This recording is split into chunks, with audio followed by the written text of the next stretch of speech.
Бұдан бірнеше жыл бұрын оңтүстік Каролина штатындағы Чарлстоннан Нью-Йоркке бару үшін капитан Харди басқаратын Индепенденс деген тамаша пакетботтан жеке каюта алдым. Егер ауа райы бөгет болмаса, сол айдың июнь 15-інде сапарға шығу белгіленді де, мен жүктерінің қалай жайғастырылып жатқанын қадағалайын деп 14-інде кемеге келдім. Ығы-жығы жолаушылардың басым көпшілігі әйелдер болатынын пакетботқа келген соң барып білдім. Тізімнен бірнеше таныс фамилияға көзім түсті, әсіресе көңілдес жас суретші мистер Корнели Уайеттің сапарлас болатынын білгенде қатты қуандым. Біз онымен Әйе университетінде бірге оқыған едік, тіпті жұбымыз жазылмайтынды. Өзгеден артық туған барлық данышпандар секілді оның да мінезі бір түрлі енжарлық пен қызбалықтың, көрсе қызарлық пен ұшқалақтықтың жиынтық жетегі болатын. Бұған оның бұл жалғанда болып көрмеген мейлінше адал да ақ жүрек адам екенін қосыңыз. Менің байқағаным, оның атына 3 каюта белгіленіпті. Жолаушылар тізімін қайта қараған кезінде бұл сапарға оның өзі ғана емес, жұбайы мен 2 қарындасы да бірге бара жатқанын білдім. Каюталар әжептәуір кең, әрқайсында 2 төсектен болатын. Рас, төсектер тар, тіпті оларға бір адам зорға сыйып жағатын. Әйтсе де сол 4-еуіне 2 каюта емес, 3 каютаның неге керек болғанына мен мүлде түсінбедім. Сол жазда көбіне болмашы бірдеңеден сезіктеніп, секем алғыш көңілімді әлдеқалай жабыраңқылық басып жүргенді. Ұятта болса айтайын, әлгі басы артық каюта жөнінде мен әртүрлі қисынсыз болжаулар құрдым. Әрине, оның бәрінің маған ешқандай да қатысы жоқты. Әйтсе де басы артық каютаның құпиясын ашамын деп әбден әлек болдым. Ақыры, оның шешімін таптым да, тіпті сол оп-оңай нәрсенің бұрын қалай ойыма келмегеніне өзім қайран қалдым. Әрине, олар қызметшісін бірге ала шыққан болды деген ойға келдім. Ақымақ болғанда соны әуелде ойламаппын. Мен тағы да тізімді анықтап сұрап көріп едім. Бірақ алғашқыда үй қызметшісін бірге ала кетуді ұйғарса да, кейін одан айнып, сапарға өздері ғана аттаныпты. Өйткені тізімге жазыпты да, артынан үй қызметшісімен деген сөзді сызып тастапты. Гәптің бәрі жүктің артық болуында екен ғой деп ойладым мен. Ол кейбір заттарын трюмге тиемей, өзімен бірге алуға ұйғарған болды. Енді түсіндім. Өз суреттерінің бірі болар шамасы. Итальяндық евреймен, Николнинмен сол жөнінде келісім жасасқан екен ғой. Осы мәмілеге көңілім орнықты да, болмашы нәрсені мүлдем ұмытқандай болдым. Уайеттің қарындастарын, сол бір әдепті де, ақылды бикештерді жақсы білсем де, оның келіншегін мен бұрын көрген жоқ едім. Өйткені олар жақында некелескен болатын. Әйтсе де ол өзінің кәдімгі көңіліне ұнаған нәрсесін айрықша асқақтатын сөйлейтін әдетіне салып, жұбайы жөнінде маған әлденеше мәрте айтқан еді.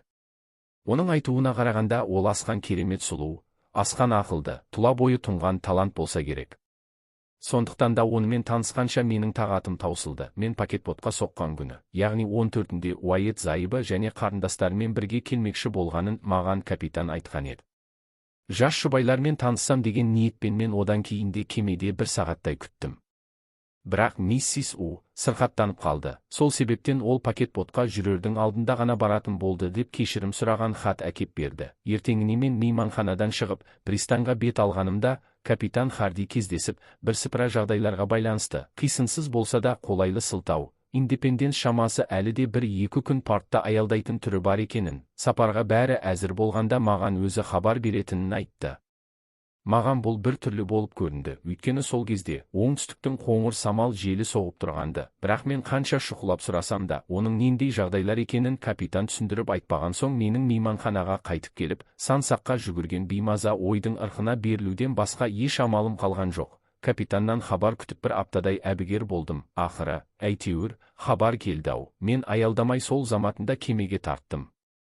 Жолаушылардың бәрі түгел дерлік жиналыпты. Әдеттегі сапар алдындағы абыр-сабыр. Уайет пен оның серіктері менен 10 минуттей кейінірек келді.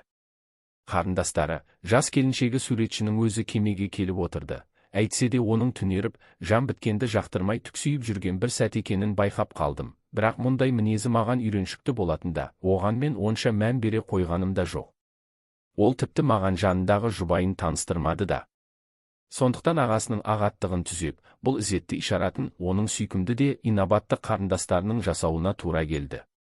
Ол мұндай жағдайға байланысты айтылатын бірер сөзді асығыс күбірлей салды. Миссис Уайеттің жүзі қалың бетперде ішінен анық көрінбейді. Мен тағзым етіп, басымды иген кезде, ол бетпердесін сәл көтеріп еді. Мен оның жүзін көріп аң-таң қалдым.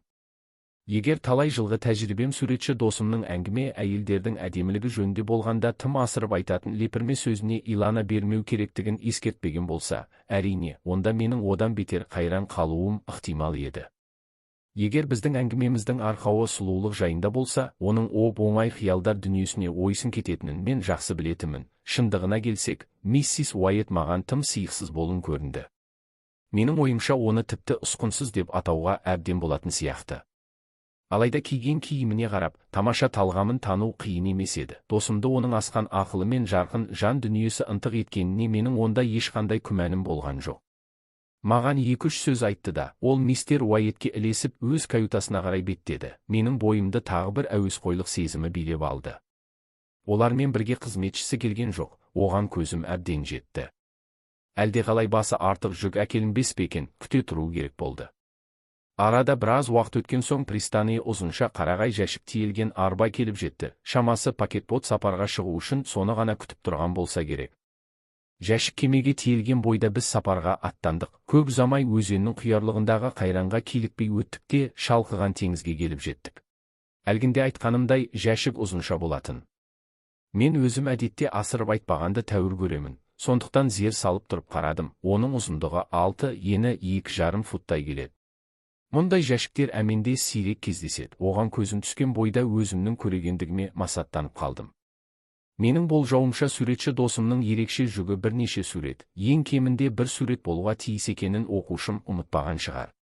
Оның бірнеше апта бойы Николинимен кездесіп, жолығып жүргені маған мәлім болатын. Енді міне сыртқы түріне қарағанда, Леонардо да Винчидің тек сол кеш құпиясы атты суретінің көшірмесі салынған қорап болуы ықтимал ұзынша жәшік кемеге тиеліп отыр. Никотинидің осыдан біраз уақыт бұрын Флоренцияда кіші Рубини жасаған кеш құпиясының көшірмесін сатып алғанын мен білетін едім. Сонымен бұл мәселені де шешілді деп санауға болатын еді. Мен өзімнің көрегендігімді есіме алып, тіпті көңілім өсіп күліп те қойдым. Өз кәсібіне байланысты мәселе жөнінде бұрын Уайет менен ештеңе жасырмаушы еді. Әйтсе де енді шамасы, мені сезбейді деп ойлап, көз алдымда құпия түрде тамаша суретті алып баруға, сөйтіп, мені бір қатыруға ұйғарған болса керек. Мен де әдейі ештеңе сезбеген боп соның ығын есе беруге ұйғардым. Әйтсе де, жағдай менің сазайымды тартқызды. Жәшікті 3-ші каютаға апармай, Уайеттің өз каютасына жайғастырды да, ол бүкіл еденді алы кетті. Суретші мен оның зайыбына айналуға жер қалмады. Оның бер жағында жәшік қақпағына қисық-қисық әріптермен, не шайыр бояумен жазылған жазудың қаңсық иісі маған жүрек айнытарлықтай болып көрінді. Қақпақтың бетіне, миссис Аделаида Кертиске, Олбани, штат Нью-Йорк, Корнели Уайет, экс-вайердің бақылауымен.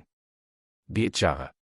Байқап көтерілсін деп жазылған. Олбаниде тұратын миссис Аделаида Кертис суретшінің әйелінің шешесі екенін мен білетімін. Әйтсе де жәшікке оның адресі адастыру, мені шатыстыру үшін жазылған болар деп ойладым. Солтүстікке сапарында бұл жәшіктің барар жері Нью-Йорктың Чемберс-стритіндегі досымның шеберханасы екеніне менің ешқандай күмәнім болған жоқ. Желдің қарсы алдымыздан, оның жағалаудан шығар-шықпаста солтүстіктен соққанына қарамастан, жүзу сапарымыздың бастапқы 3-4 күнде ауа райы тамаша болып тұрды. Жолаушылардың да, әрине, көңілдері көтеріңкі, олар лезде бір-бірімен шүйіркелесе кетеді. Елден ерек, состиып тіпті менсінбегендей жұртқа жуымай қойған Уайет пен оның қарындастары ғана болды. Уайеттің жүріс-тұрысына мен онша таңдана қойғамын жоқ. Ол әдеттегіден әлдеқайда жабырқаңқы, тіпті тұжыраңқы десе де болғандай, әйтсе де оның қисынсыз қылықтарына менің етім үйреніп кеткенді. Алайда оның қарындастарының қылығына түсіне алмадым. Олар өз каюталарынан мүлде шықпай қойды. Мен қанша үгіттесем де кемедегі қауымға қосылуға әсте көнбеді. Миссис Уайет әлдеқайда әдептілік жасады. Әділін айтсақ, ол әңгімешіл адам екен. Ал теңізге саяхатқа шыққан кезде әңгімешілдік тәрбиелі адамдарға таптырмайтын тәуір қасиет. Ол кемедегі әйелдердің көпшілігімен лезде танысып алды. Оның жұрттан қымсынбай еркектер алдында қылымсуы мені мүлдем қайран қалдырды. Ол біздің бәріміздің көңілімізді көтеріп тастады. Өз ойымды қалай дәлірек айтудың есебін таппай, мен көңілімізді көтеріп деген сөзді қолдандым. Әділін айтсақ, қауым миссис Уайетпен қосыла күлгеннен төрі көбіне оның өз басын келемеждей күлетініне көп ұзамай менің әбден көзім жетті. Еркектер жаты оған әлдеқалай сын тағуға бара бермейтін, ал әйелдер болса оған сол заматында-ақ парықсыз, аңқылдақ, ажарсыз, тәрбиесіз, көргенсіз, дөрекі жан деп ат қойып, айдар тағып үлгірді.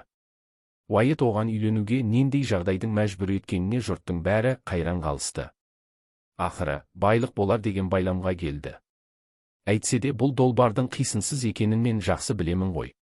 Кезінде Уайт қалыңдығының жасауына өзінің көк тиын алмағанын, оған мұра қалдыратын ауқатты туысқандарының да жоқ екенін маған айтқанды. Сонда маған ол шын құштар болып қалдым, тек соны ғана сүйіспеншілікке лайық деп тапқандықтан да іңкәр болып үйлендім деген еді. Досымның осы сөзі есіме түскенде, енді еріксіз қайран қалдым.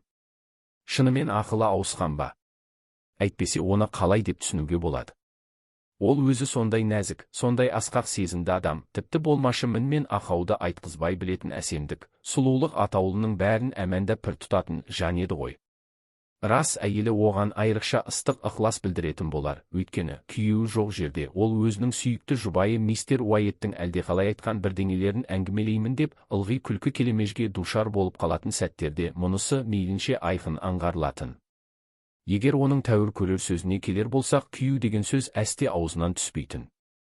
Дегенмен оның зайыбымен қауышудан жалтаратынын, және әділін айтсақ, әйеліне қалауынша көңіл көтеруге ерік беріп қойып, өзі болса каютасын жауып алып, сыртқа аттап шықпайтынын кемедегі жұрттың бәрі сезетін. Көргендерім мен естігендерім менің досым тағдыр шіркіннің тәлкегінен, әйтпесе көзсіз көрсе қызарлықтың әлегінен өзінен темен әлдебіреумен бас қосқан болар. Сол себептен де ол әрине, көп кешікпей одан көңілі суып, енді жеріп жүрген болар деген тұжырым жасауға мәжбүр етті. Мен оны шынымен-ақ аяп кеттім. Әйтсе де маған айтпай оның кеш құпиясын сатып алғаны менің көкейіме дақ болып тұрып қалды. Енді мен де соның қарымтасын қайтаруды ұйғардым. Бірде ол палубаға шықты.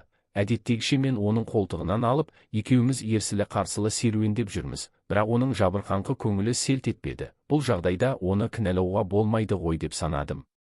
Ол мүлде аузын ашпады деуге де болар, тіпті анда-санда тіл қатса да соның өзінде, әрбір сөзін күшпен сығымдап шығарып жатқандай болып көрінді. Мен бір-екі мәрте қалжыңдап та көрдім, бірақ ол еріксіз езу тартып ыржиған сыңай танытты. Қайтсын байғұс. Зайыбы есіме түскенде, оның тіпті осылай жымиюға шамасы келгеніне де шүкіршілік қыламын. Каналды қолдау мақсатында бейнежазбаға лайк басып, достарыңызбен бөлісіп, тіркелу батырмасын басып, каналға тіркеліңіз. Келесі бейнежазбаларды жіберіп алмас үшін қоңырауды да басып қойыңыз.